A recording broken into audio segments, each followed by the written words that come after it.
What is up, guys? 70bugs here, back with some more Bedwars. And today, we're doing something a little different. Actually, we've never done this before, so very different.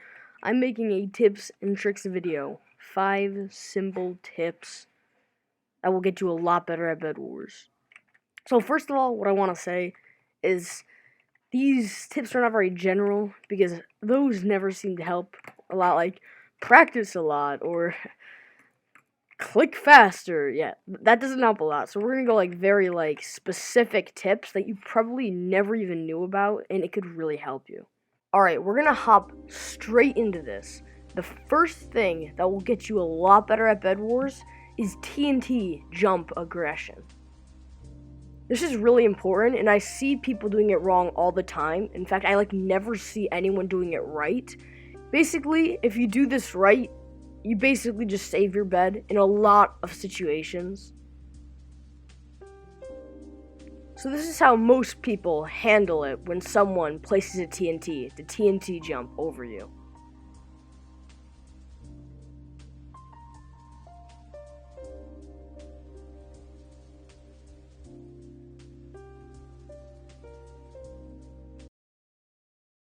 Okay, so that didn't go very well for the player. What did he do wrong, and what can he do better next time? When you run away from the TNT jump, it gives the other player a big advantage. Basically, a TNT launches you, not necessarily forward. It launches you in whatever direction you are going in. That also means that if you run away, you are letting them be able to be forward so they can jump to your base. However, if you can make them move backwards, it will launch them backwards. For example, if you hit them right before the TNT explodes, then they will get shot backwards, and in this situation, into the void.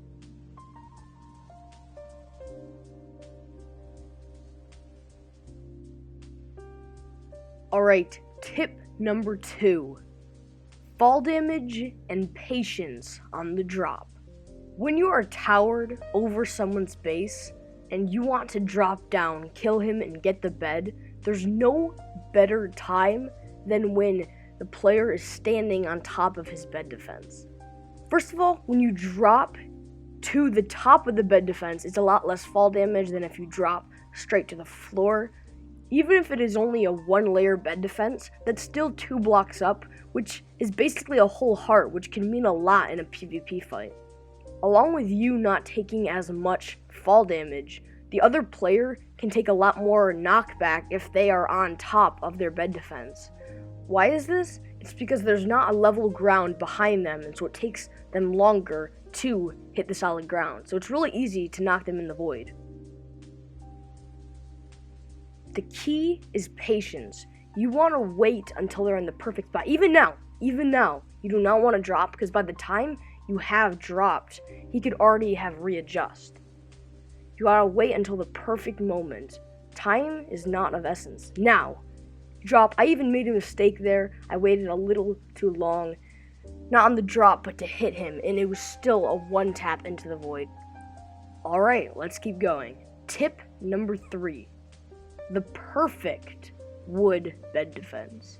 There's been a lot of debate over the years about which wood and wool 2-layer bed defense is the best.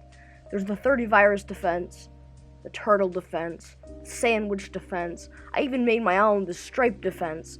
But in the past week, I've realized that all those bed defenses give you a choice.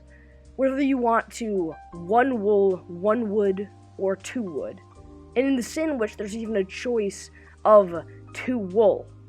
If someone doesn't have an axe, they're always going to want to do wood and wool, because that's the quickest for them. If they have an axe, wood is actually faster than wool, so they want to do wood. So why, in all these bed defenses, should we give them a choice? So the simplest option is to actually not use all of the wood.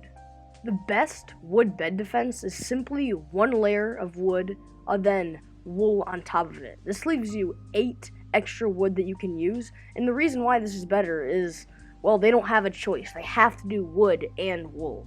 Alright, so let's move on. Tip number 4. This one is a little bit more strange than the others, but how to AFK properly. This tip is not as much, it'll get you better at Bedwars, but it'll just give you a higher chance of winning. Basically, when people AFK, they like to do it in the gen, but that takes all the resources from their partner. So go in a split position, so you still get all the stuff when he dies, but your partner gets all of it as well. Alright, we have arrived at the fifth tip. This one, again, is super simple. The Glacier Icicle trick. This trick only works on Glacier, and it really boosts your first rush. I also briefly explained this on my Glacier map review. Make sure you check that out after this video. Basically, you place one block on the ground and one right on this spot on the Icicle, and on your first rush, you just jump up, and you're already 3 blocks high, only placing 2 blocks, and it doesn't even affect your speed at all.